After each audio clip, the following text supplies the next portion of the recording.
Aiza would appear quickly straight above a mid-recovering God Killer, his foot lifted high, ready to stamp out the supposed cockroach he believes Vegeta to be.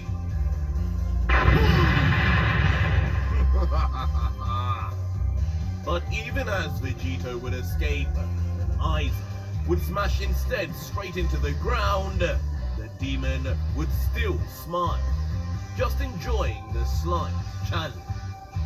As Vegito would then reappear on the sidelines, his blade still in tow, without a word. But as we would zoom in on his face, he would look with serious intention, clearly holding back some frustration. However, I don't know why he don't just go full power. To pulsate all over his body. I mean, because he still has the 5 strongest in him. Would then fall from his mouth.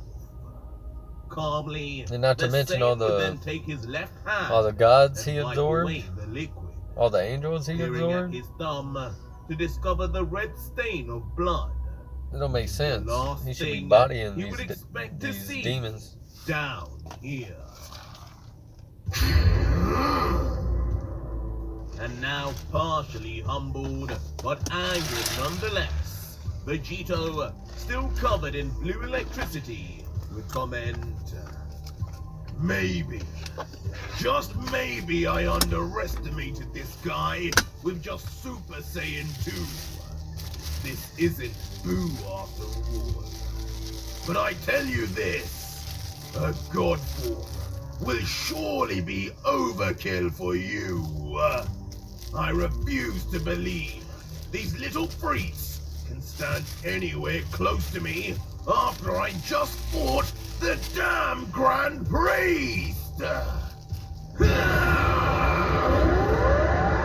just like that, the previously golden hue of the God Killer would morph entirely into the blazing red of a Super Saiyan God. His hair becoming crimson. See, I don't get that. Why didn't he just go to his Ultra Instinct? Or his Ultra Ego that made him Vegito in the first place? Oh, as Aiza, still looking on more amused than fearful, would fold his arms. Oh, because he probably don't got Goku and Vegeta in him anymore. So. No, that's stupid.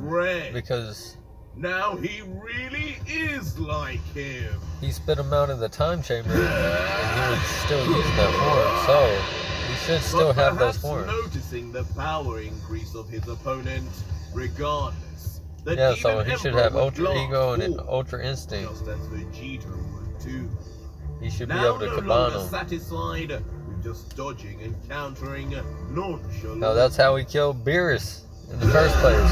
Got him in this whole mess. Simultaneously, as if near enough equal, the two would attack at the same time, with the Emperor seemingly missing a spear hand to Vegito's skull, and Vegito missing an air blast to Aiza's face too.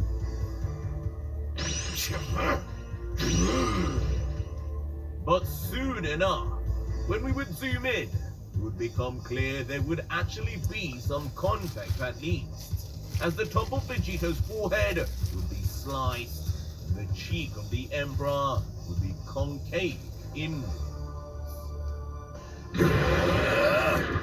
But pulling back his fist once more, Vegito's assault attempt would not end there. Swinging straight for Aiza's jaw, but only to miss.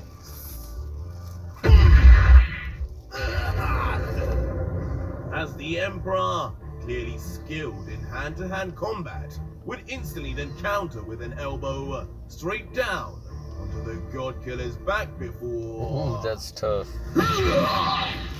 Damn. Kicking Vegito right under the jaw, sending him flying backwards. It would seem in reality, the two... giving him the hand. First thought after all. Ooh.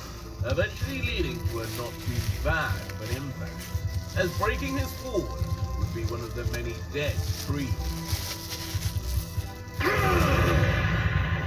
But in rage and frustration, the God Killer would then slam the ground with his fist, before beginning to push up.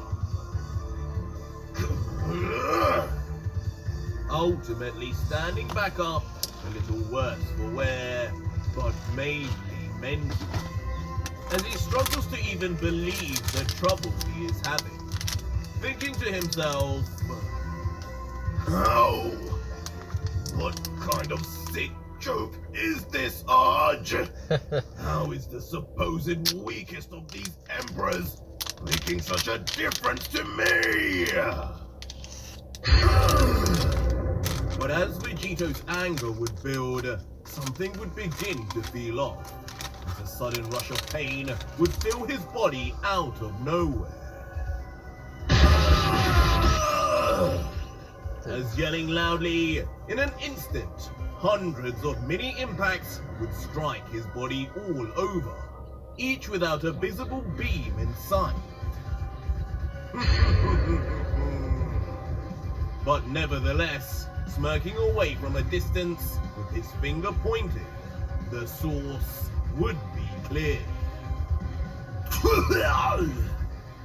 And the effect of such a unique attack would also be prevalent, as immediately from the sheer pain alone, Vegito would be left coughing up what appears to be vomit.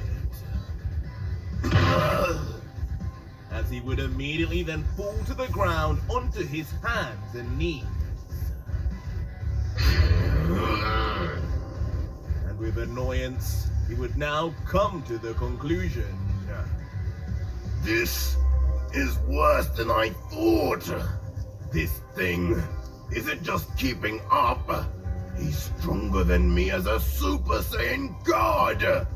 This is nonsense. Why are you surprised? Who exactly do you think you are?"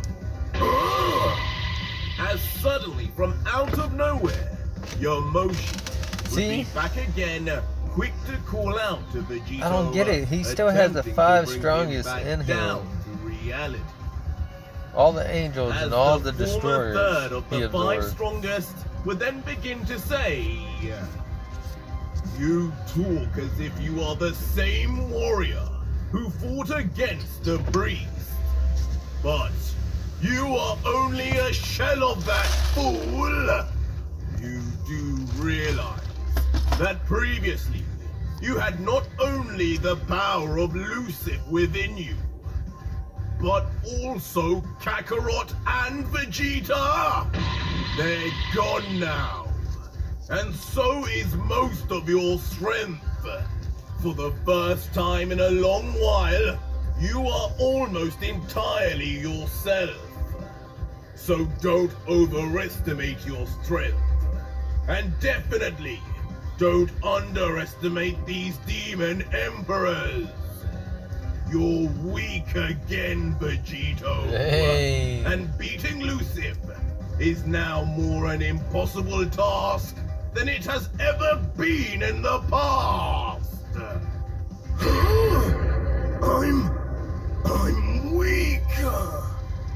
As shell-shocking Vegito in the moment, the God Killer would begin to realize the quest to return to Universe 7 and defeat Lucif may be far more difficult than he had ever imagined. And as if things could not get any worse, at that very moment, Aiza would begin powering up a small transformation of his own. His horns adorning each side of his head, extending in tandem, as he would say with a deep voice, "Enough! I can sense you are holding back, flesh pile. Perhaps this will push you to not waste my time." But as that would be going on, back with Piccolo, he would finally arrive back on his home planet of Namek. And all around him, destruction and death would be seen. Dead bodies of Namekians strewn all across the ground as the broken remnants of their homes would be seen abandoned. Walking solemnly through the bodies of his fallen brethren, Piccolo would be quiet, hoping to find at least one survivor.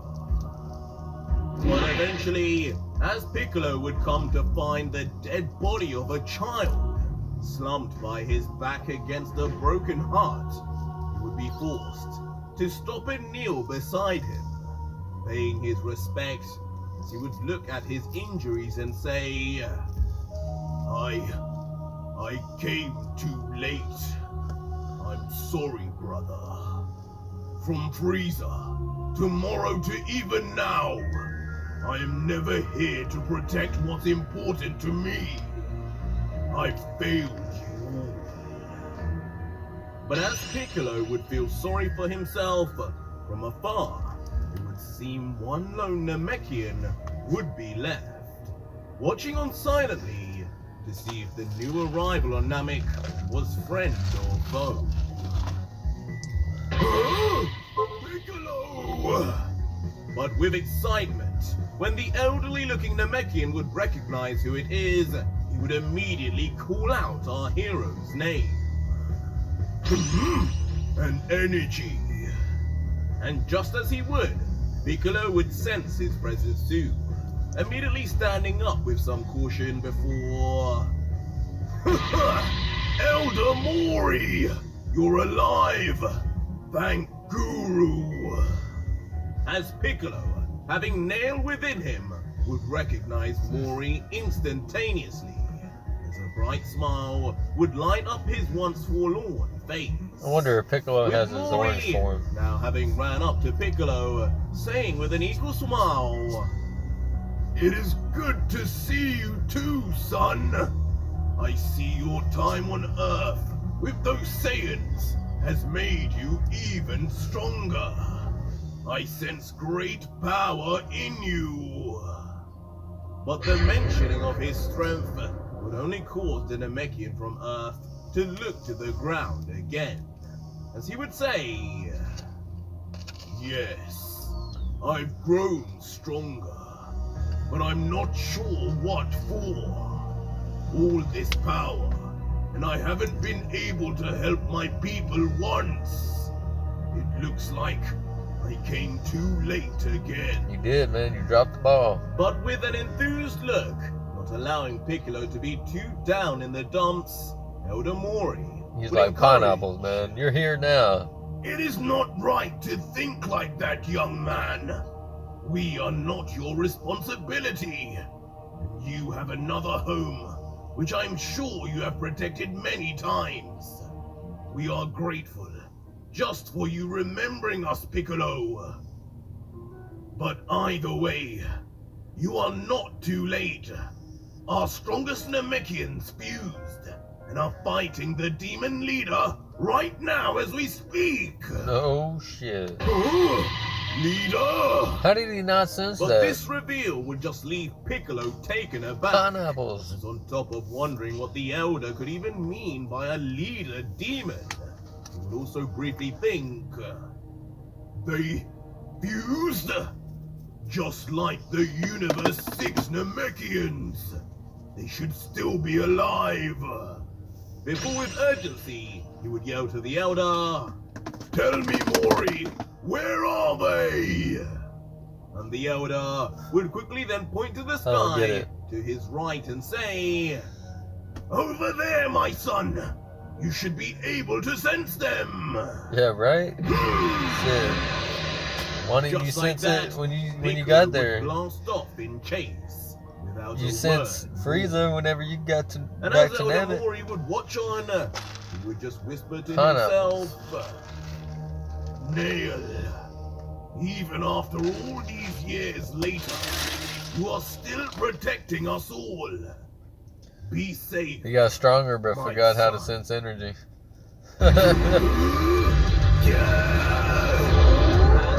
both ends of the realms, both Piccolo and Vegito would be facing towards the fights of their lives. against two demons, each with two very different goals. As in an unbelievable coincidence, they would finally both yell together, "This ends here!"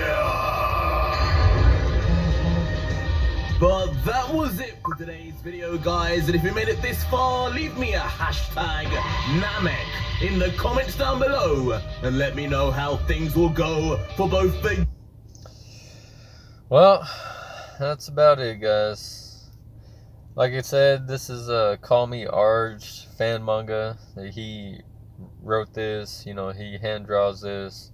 He's really good. He's a really good artist.